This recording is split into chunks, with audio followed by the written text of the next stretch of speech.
بسم اللہ الرحمن الرحیم۔ السلام علیکم ورحمۃ اللہ وبرکاتہ۔ امید ہے آپ سب بخیر و عافیت ہوں گے۔ آج ہم سیاہ ستہ کی عظیم المرتبت کتاب سنن ابن ماجہ کے سبق نمبر 21 کو پڑھنے جا رہے ہیں، اور ہمارے آج کے سبق کا عنوان ہے کتاب اتباع سنت رسول اللہ صلی اللہ علیہ وآلہ وسلم، اور آج ہم مقدمہ کی حدیث نمبر 6 کو پڑھیں گے۔ اپنے آج کے سبق کی جانب بڑھنے سے پہلے ہم اپنے گزشتہ سبق کے خلاصے پر ایک نظر ڈالتے ہیں۔ اپنے گزشتہ سبق میں ہم نے ان 6 عنوانات کی تفصیل پڑھی تھی، اور اپنے آج کے سبق میں ہم ان 6 عنوانات کی تفصیل کو جانیں گے۔ ان میں سے طائفہ کی تعیین میں مختلف اقوال اور منصورین سے کیا مراد ہے، یہ 2 اضافی عنوانات ہیں۔ آئیے اپنے آج کے سبق کی حدیث پاک کی جانب بڑھتے ہیں۔ بسم اللہ الرحمن الرحیم۔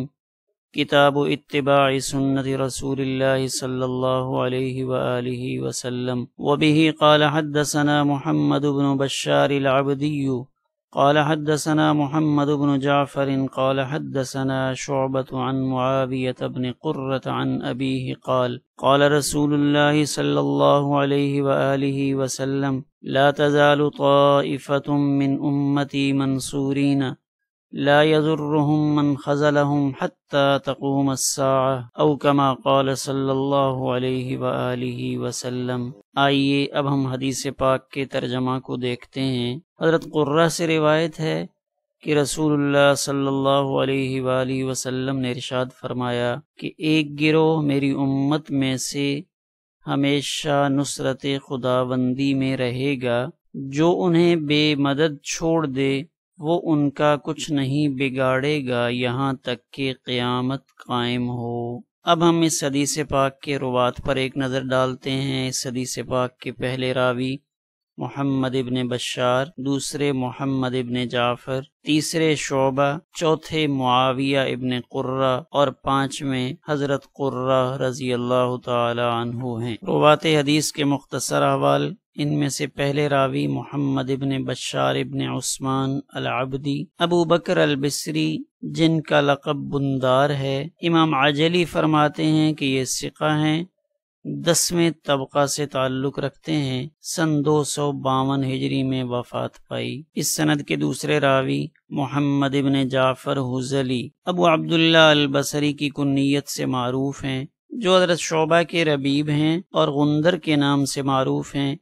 ابن معین فرماتے ہیں کہ یہ لوگوں میں سے بہترین کتابت کرنے والے تھے۔ ابن مہدی کہتے ہیں کہ امام شعبہ کی روایات میں میرے نزدیک غندر زیادہ مضبوط ہیں، اور حضرت عبداللہ ابن مبارک رحمہ اللہ فرمایا کرتے تھے کہ جب لوگوں کا اختلاف ہو جاتا ہے حضرت شعبہ کی احادیث میں، تو غندر کی کتاب ان کے درمیان فیصلہ کرتی ہے۔ روات میں سے یہ ثقہ ہیں، 9ویں طبقے کے راویوں میں سے ہیں، 193 ہجری میں وفات پائی۔ اس سند کے تیسرے راوی حضرت شعبہ ہیں۔ ان کے بارے میں امام احمد فرماتے ہیں کہ شعبہ ایک پوری امت تھے۔ حکم فرماتے ہیں کہ شعبہ امام الائمہ، اور ان کے بارے میں یہ ایک اہم بات ہے کہ امام شعبہ پہلے وہ شخص ہیں جنہوں نے رجال حدیث پر کلام کیا، گویا کہ فن اسماء الرجال کے اولین لوگوں میں ان کا نام شامل ہے۔ ثقہ ہیں، حافظ ہیں، متقن ہیں، اور 7ویں طبقہ کے روات میں سے ہیں، 160 ہجری میں وفات پائی۔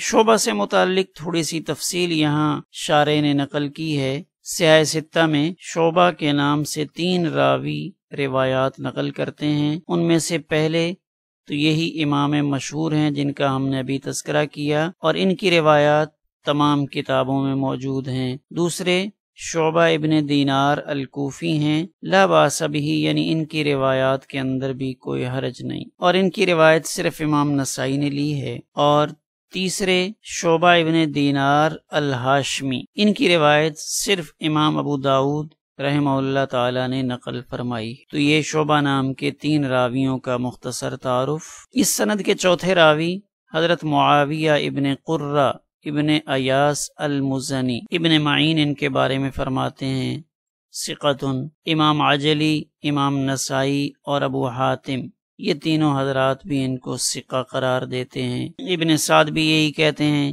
کان ثقۃً کہ یہ ثقت ہے۔ 113 ہجری میں ان کا انتقال ہوا۔ یہ حضرت معاویہ اپنے والد مشہور صحابی حضرت قرہ ابن ایاس ابن بلال ابن رباب المزنی ان سے روایت کرتے ہیں، اور یہ وہ صحابی ہیں جو بصرہ میں تشریف لائے تھے۔ تو یہاں ہم حضرت قرہ ابن ایاس ان کے مختصر احوال کو دیکھتے ہیں۔ یہ قرہ صحابی رسول ہیں، نبی کریم صلی اللہ علیہ وآلہ وسلم سے حدیث روایت کرتے ہیں، اور ان سے روایت لینے والے ان کے بیٹے حضرت معاویہ ہیں۔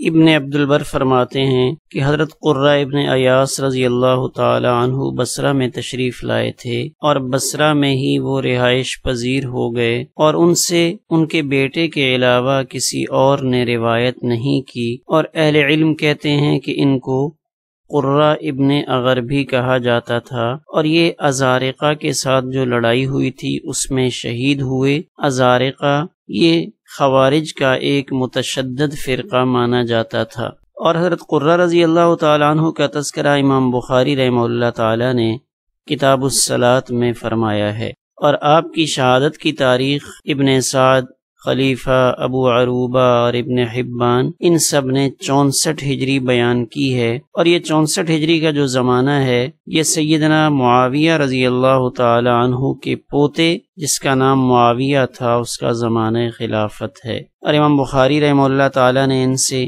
ادب المفرد میں روایت لی ہے، اور سنن اربع والے ان سے 22 روایات نقل کرتے ہیں، اور امام ابن ماجہ رحمہ اللہ تعالیٰ نے ان سے 5 روایات نقل کی ہیں جن کی تفصیل آپ کو یہاں دکھلائی دے رہی ہے۔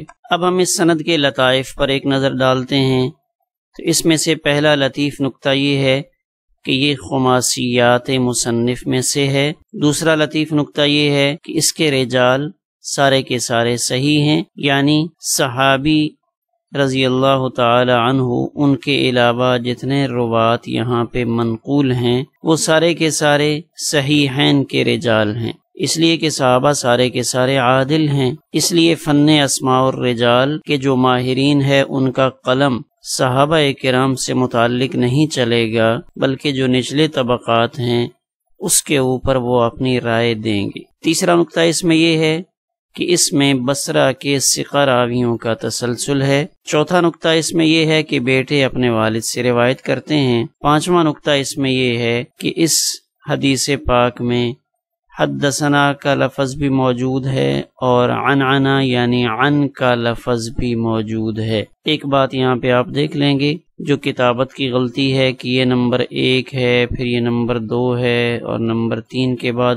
5 آیا ہوا ہے، حالانکہ یہاں پہ 4 ہونا چاہیے اور اس کو نمبر 5 ہونا چاہیے، تو یہ کتابت کی غلطی ہے، اسے شرح میں درست کر لیجئے۔ اس حدیث پاک کی شرح تو شارح فرماتے ہیں کہ نبی کریم صلی اللہ علیہ وآلہ وسلم کا یہ فرمان لا تزال طائفۃ من امتی، تو اس میں جو لا تزالو ہے یہ لا تزالو پہ لا نافیہ ہے، اور تزالو یہ مضارع کا صیغہ ہے اور اس کا ماضی زیلہ عالمہ کے وزن پر آتا ہے، اور یہ ہمیشہ حرف نفی کے ساتھ ہی استعمال ہوتے ہیں، اور لا تزالو یا ما زالہ ان سے مراد ملازمت الشیء کسی چیز کو لازم پکڑنا اور اس کے دائمی حال کو بیان کرنا، اور یہ ما زالہ ما بارحہ کی طرح ہے وزن اور معنی دونوں کے اعتبار سے، کہ جیسے ما بارحہ کے اندر ایک دائمی حالت کو بیان کیا جاتا ہے تو ما زالہ کے اندر بھی ایسا ہی ہے۔ تو عام طور پہ تو اس کا مضارع استعمال ہوتا ہے لا تزالو یا لا یزالو، لیکن عرب میں سے بعض اہل علم اس کو اپنی اصل یعنی ماضی کے ساتھ بھی استعمال کرتے ہیں، جیسے ما زیل زید یفعل کذا، کہ زید ہمیشہ سے ایسا کرتا چلا آ رہا ہے، اور یہ لا یزالو یا لا تزالو ان افعال میں سے ہے جو اپنے اسم کو رفع دیتے ہیں اور خبر کو نصب دیتے ہیں۔ تو یہاں اس حدیث پاک میں اس کا اسم طائفۃ من امتی ہے۔ طائفہ کی کیا تفصیل ہے اس کو ہم اپنے اگلے صفحے کی عبارت میں دیکھتے ہیں۔ تو یہاں امام قرطبی رحمہ اللہ تعالیٰ کے حوالے سے لفظ طائفہ کی کچھ تفصیل نقل کی ہے۔ تو الطائفۃ الجماعت، اب طائفہ کا اطلاق کتنے افراد پہ ہوتا ہے پہلے ہم اس کو دیکھتے ہیں۔ تو اب طائفہ سے متعلق یہاں دو طرح سے گفتگو ہے، ایک یہ کہ طائفہ کتنے افراد کی جماعت کو کہا جاتا ہے، اور دوسری گفتگو اس سے متعلق ہے کہ یہاں طائفہ سے مراد ہیں کون۔ حدیث پاک میں طائفہ بول کر کن لوگوں کو مراد لیا گیا ہے اس کا تذکرہ تھوڑا سا آگے چل کر کریں گے۔ یہاں صرف طائفہ کی تعداد کیا ہوگی، طائفہ جس جماعت پر بولا جاتا ہے اس کی تعداد کیا ہوگی، تو اس سے متعلق یہاں دیکھیں مجاہد فرماتے ہیں کہ 1 سے لے کر 1000 تک کی جو درمیانی تعداد ہے اس کو ہم طائفہ کہیں گے۔ اسی سے ملتی جلتی رائے امام نخعی رحمہ اللہ تعالیٰ کی بھی ہے۔ امام عطا فرماتے ہیں کہ کم از کم 2 اور اس سے زیادہ یعنی 1 پر طائفہ کا اطلاق نہیں ہوتا۔ امام زہری فرماتے ہیں کہ کم از کم 3 اور اس سے زیادہ، 3 سے کم پر بھی اس کا اطلاق نہیں ہوگا۔ اور طائفہ سے مراد ایسا گروہ، ایسی جماعت ہے جس کے ذریعے ایک حلقہ یعنی دائرہ بنانا ممکن ہو، یعنی اتنی بڑی جماعت ہو جو کسی چیز کو چاروں اطراف سے گھیر سکے، یعنی دائرے کی شکل میں کسی چیز کو گھیر سکنا۔ تو اس کے لیے کم از کم 3 یا 4 افراد بہرحال چاہیے جو کسی چیز کے ارد گرد کھڑے ہوں تو وہ اس چیز کو گھیر لیں گے۔ تو یہ امام قرطبی رحمہ اللہ تعالیٰ کی آراء تھیں۔ آگے حدیث پاک کا لفظ ہے منصورین، تو یہ منصورین منصوب ہے اس وجہ سے کہ یہ لا تزالو یا لا یزالو کی خبر ہے۔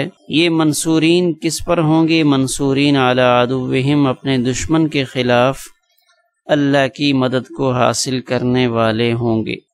آگے حدیث پاک کے الفاظ ہیں لا یضرہم من خذلہم، تو وہ لوگ جو اس پاکیزہ جماعت کو رسوا کرنا چاہیں گے، ان کو پریشان کرنا چاہیں گے، ان کی نصرت اور اعانت کو چھوڑ دیں گے تاکہ یہ جماعت متاثر ہو جائے، تو نبی کریم صلی اللہ علیہ وآلہ وسلم فرما رہے ہیں کہ لوگوں کا اس قسم کا رویہ اختیار کرنا یہ اس عظیم جماعت کے لیے نقصان دہ ثابت نہیں ہوگا۔ تو یہ جماعت ایک مسلسل حق بات پر ڈٹی رہے گی یہاں تک کہ قیامت قائم ہو جائے۔ حدیث پاک کا یہ جملہ حتی تقوم الساعہ، یہاں پہ ایک سوال ہوتا ہے، اور وہ سوال یہ ہے کہ اس حدیث پاک سے تو معلوم ہوتا ہے کہ قیامت کے واقعہ ہونے تک اہل حق کی ایک جماعت قائم رہے گی، جبکہ دوسری طرف ایک حدیث پاک سے معلوم ہوتا ہے کہ قیامت کا وقوع ایسے لوگوں پر ہوگا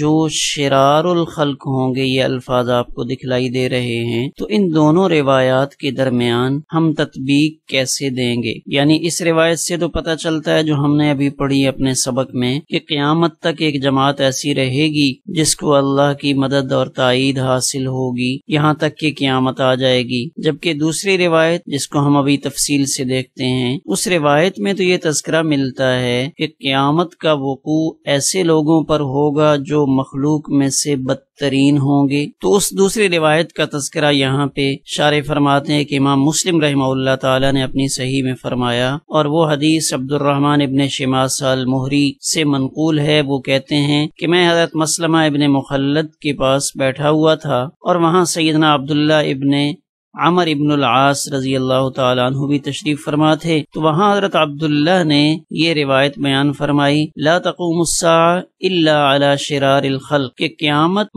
بدترین مخلوق پر قائم ہوگی اور وہ جاہلیت والوں سے بھی زیادہ شریر ہوں گے۔ لا يدعون اللہ بشیء الا رده علیہم، وہ اللہ سے جو بھی سوال کریں گے اللہ ان کی بات کو رد کر دیں گے۔ ابھی وہ یہی بات بیان فرما رہے تھے کہ سیدنا عقبہ ابن عامر رضی اللہ تعالیٰ عنہ تشریف لائے، تو حضرت مسلمہ نے کہا اے عقبہ، آپ سن رہے ہیں وہ جو حضرت عبداللہ ارشاد فرما رہے ہیں؟ تو حضرت عقبہ رضی اللہ تعالیٰ عنہ فرمانے لگے ہوا عالم، کہ اپنی بات کو وہی خوب جانتے ہیں، بہرحال میں نے جو رسول اللہ صلی اللہ علیہ وآلہ وسلم سے سنا ہے وہ میں آپ کو عرض کرتا ہوں۔ تو انہوں نے فرمایا کہ میں نے نبی کریم صلی اللہ علیہ وسلم سے یہ سنا لا تزال عصابۃ من امتی، کہ میری امت میں سے ایک جماعت ایسی رہے گی جو اللہ کے حکم پر قتال کرتی رہے گی اور دشمنوں پر غالب رہے گی، دشمنوں پر قہر الہی بن کر ٹوٹتی رہے گی۔ لا یضرہم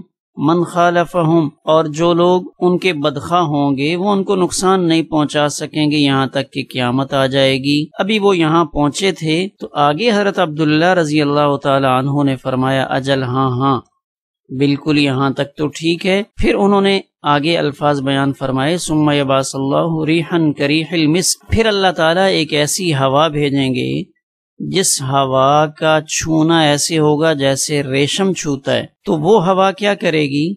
وہ کسی ایسے نفس کو نہیں چھوڑے گی جس کے دل میں رتی برابر ایمان ہو، مگر اس کو قبض کر لے گی۔ جب یہ اہل ایمان ختم ہو جائیں گے پھر اس زمین پر شرار الناس ہی باقی رہ جائیں گے جن پر قیامت قائم ہوگی۔ تو یہاں پیدا ہونے والے سوال کا جواب محدثین نے یہ دیا کہ یہاں قیامت سے قرب قیامت مراد ہے، نفس قیامت کا وقوع نہیں بلکہ قرب قیامت مراد ہے، اور قیامت کے قرب سے مراد وہ وقت ہے جب وہ ہوا چلے گی جس کا تذکرہ یہاں حدیث پاک میں موجود ہے کہ اس کی وجہ سے تمام مومنین اور مومنات انتقال کر جائیں گے اور اس کے بعد صرف شرار خلق ہی باقی رہیں گے، انہی پر قیامت قائم ہوگی۔ اور امام بخاری رحمہ اللہ تعالی نے جو روایت نقل فرمائی ہے اس میں حدیث پاک کے الفاظ ہیں حتی یاتیہم امر اللہ وہم ظاہرون، اسی کی مزید تفصیل یہاں اس صفحہ پر شارح نے بیان فرمائی ہے۔ اب ہم یہاں دیکھتے ہیں کہ حدیث پاک سے مستفاد مباحث، تو اس حدیث پاک سے متعلق پہلی بحث اس کے درجہ سے متعلق ہے۔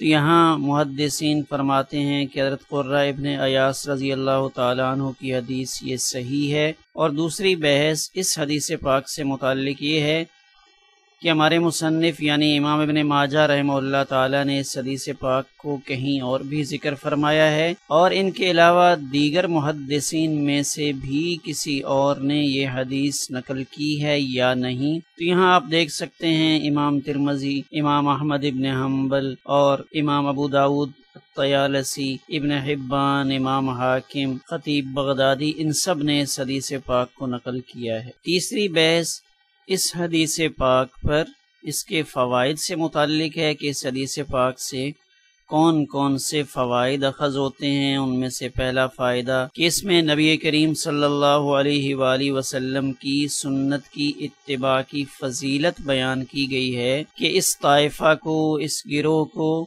جو اللہ کی نصرت اور مدد حاصل ہوگی اور وہ دشمن کے سامنے ڈٹے رہیں گے، اس کی وجہ کیا ہوگی؟ بے سبب اتباعہم سنتہ، کہ وہ رسول اللہ صلی اللہ علیہ وآلہ وسلم کی سنت کا اتباع کرنے والے ہوں گے۔ ومنہا، اور دوسرا فائدہ یہ ہے کہ اس میں اس امت کی فضیلت اس پہلو سے بیان کی گئی ہے کہ اللہ تعالیٰ نے اس امت کو من حیث المجموع ضلالت سے محفوظ کر دیا ہے۔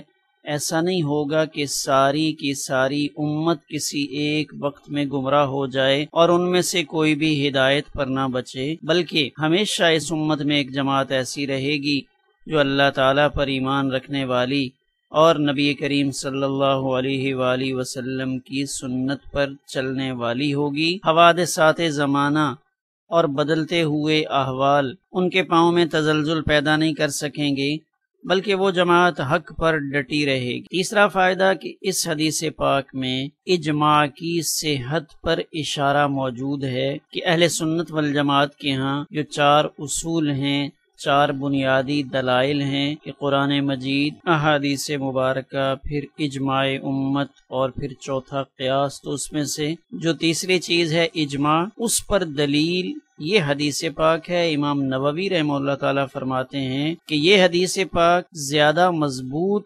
دلیل ہے اجماع کے حجت ہونے کی، اس کے مقابلے میں وہ حدیث جس کے الفاظ یوں ہیں لا تجتمع امتی علی ضلالہ، یہ حدیث اس حدیث کے مقابلے میں ضعیف ہے۔